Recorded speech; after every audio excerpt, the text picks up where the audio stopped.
So what type of post should you be posting to get clients online for free as a coach?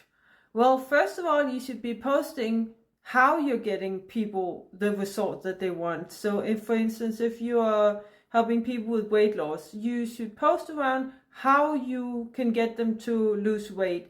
Simply give away everything. And you may think that why should they buy my service if I give away everything for free? The thing is that people still want personal help, personal guidance, accountability, and the roadmap on how to do it. So even if you give away everything you have for free, they're still gonna need your service.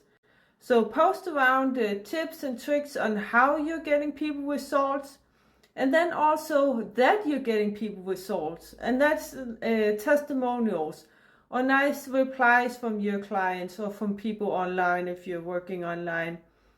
And then also some personal stuff, because people want to know you as a person, because the way to build a business now is by building a personal brand, especially as a coach. That's the way to go. You have to build a personal brand, so you have to also let people get to know you on a personal level.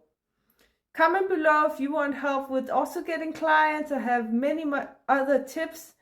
So just comment below, I'll help you out, and give me a like if you like it and follow for more. Take care. Bye.